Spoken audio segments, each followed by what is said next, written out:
ko, welcome back again and again to my another vlog. For today's video mga kainday, mangyayari naman ang hindi dapat mangyayari. Charis. Dahil ngayong araw ay matutuloy naman ang second time rides namin ngayon. Nako dahil na-excite naman ang inday nyo dahil nga pangalawang rides ko na to. Dahil yung unang rides ko, doon pumunta kami ng Gabaldunday. Pero ngayon, samahan nyo naman kami, rides tayo papuntang Tanay. Let's go! Pero wait lang day, nag-rides nga kayo, pero ba't sa kotse ka sumakay? Rides may tawag, ana? So, ayun na nga mga kainday, kung napapansin nyo, nag-rides kami, pero sa kotse kami nakasakay. Dahil nga, ayoko na sumakay sa motor, day. Yung gustong-gusto kong mag-rides, pero ayoko na sumakay sa motor. Dahil natatakot na akong mangyayari yung nangyari sa akin dati. Alam niyo ba kung bakit ayoko na talaga mag-ride sa nakamotor? Hindi naman sa ayoko talaga magmotor, dahil gustong-gusto ko naman talaga mag-ride sa mga kainday. Kaso nga lang, ayoko na talagang maulit yung nangyari sa akin nung nag-rides kami sa Gabaldon. Diyos ko, dahil muntik na lang talaga ako nawala ng kinabukasan nung time na yun dahil nakatulog ako habang nagda-rides kami. Siguro nung time na yun nakatulog ako dahil siguro sa pagod ng biyahe. Kinakakapagod kaya magbiyahe mga kainday. Sobrang sakit sa puwet, sa likod, hindi ko alam. Kaya ayoko na magbiyahe ngayon na medyo malayo talaga dahil naaantukin talaga ako sa gitna ng rides day. Kaya naman mga kainday, samahan nyo kami ngayon sa aming long ride at syempre ang magagandang tanawin dito sa Tanay. Kaya ano pang inaantay mo? Tala na! Timbugo Timbugo Timbugo Timbugo Solid job ang kabugok, simula na ang tawanan. Sigurado nga problema mo ay makakalimutan. Magabang kung gusto ng mga bagong halakakan. Follow and like dito sa ating tabahin. Timbugok, mga kwelot, mga bugok talaga. Tsak nasasakit ang iyong pangakatantawa dahil sa mga linyadang hindi mo inaasahan. Literal ang kabugokan na dala. Frank Warba, sige at Ay handa. mga kainday, so nandito na nga pala kami. And then namali yung ways namin. Dito kami dumaan.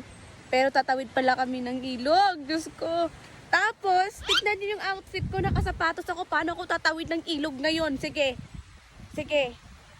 Ilaban mo, day. Ilaban mo. Pero in fairness, sobrang ganda dito, day. Lakas makawala ng problema. Makakawala ng stress as in. Hoy, aso! Diyos ko. Hoy, ate! Punta!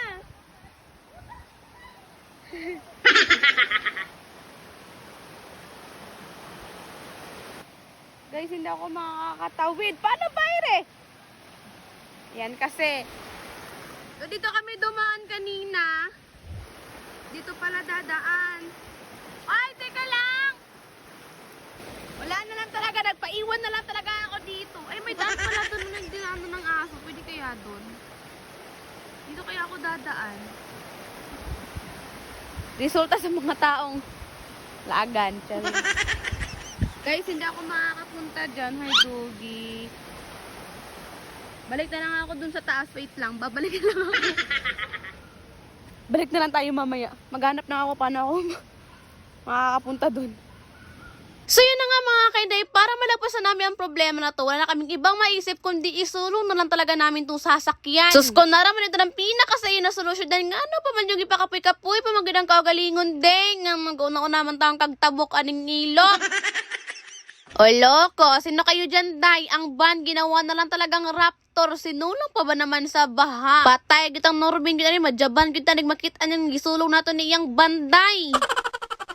Ay, sa wakas, nakalagpas din sa hamon ng buhay, day. So yun na nga mga kainday, mag-fast forward na nga lang tayo. Nandito din pala kami sa destination namin sa Puerto San Andres. Sakto din pagdating namin dito, nakita ko si ate nakagayak ng pagkain. Siyempre, tinanong ko talaga siya dahil kung para kanino yung hinahanda niyang pagkain. Buti na lang talaga sinabi natin na para daw sa amin to, para pagdating namin dito kakain na lang daw kami. Abay, ang inday nyo, sayang-saya naman. Alam niyo man ang inday nyo, patay gutom, sigarag kaon, murag ibitok ba, o niya, wag yapay katambukon.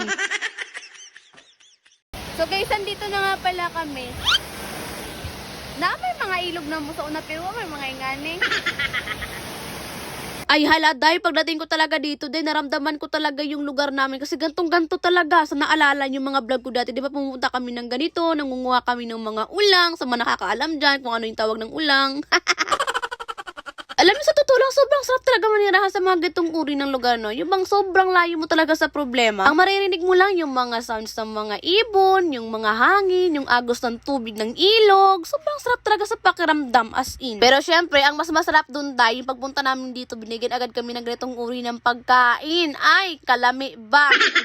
Sa tinood lang gid na malinaw jud kay magpuyo og mga inganing klaseng lugar day. Ang problema ho na gid mo diri mo pagkaon kay syempre layo gid ka sa mga merkado, di ba? Habang tumatanda ko, parang gusto ko na lang talaga laging ganto na lang yung buhay ko, yung tahimik, yung malayo ka ba talaga sa problema. Tanda ko pa talaga kasi nung bata pa talaga ako, gantong-ganto talaga yung buhay namin. Nakatiran talaga kami sa gilid ng ilog. Lagi kami namimingwit ng isda dun sa ilog. Ambot ng kadirog na ba isda niya, wa mo ko nagkitanggo di kisaw aning tubig day. Okay, mag-change topic na tayo kay mag naiba na gani mong topic day. So yun na nga mga kainday, nahuli nga sa pagdating sila ate kuya dito at iba namin kasama dahil nga naghihiwalay kami dito. Sakto, pagdating nila day bumuhos ang lakas ng ulan, Mirisi. Nagkakahiwalay kasi kami that time, kaya kami yung nauna. Pero ang masaklap talaga dun day, kami may nawala sa ilaha. Pero kami gapin nauna, o di ba? Ibig sabihin sila ang nawala, dili kami. Pero syempre, ang masarap talaga sa part na to dahil yung nagbudol fight talaga kami dito. Pagka nagkuwag hamal sa mga person, oy. Hindi naman talaga halatang hindi gutom Pero yung fairness, nakakaga na talagang kumain kapag marami kayo, di ba? O, igna kong but-butron. Gining pambutron. But. So yun lang mga kainday, hanggang dito na lang muna siguro tayo, and then bukas isushare ko na itutur ko kayo dito sa hang sulok man ng mundo. Sa isang sulok man dito papakita ko sa inyo. So hanggang dito na tayo dahil sobrang ulan na. And bye!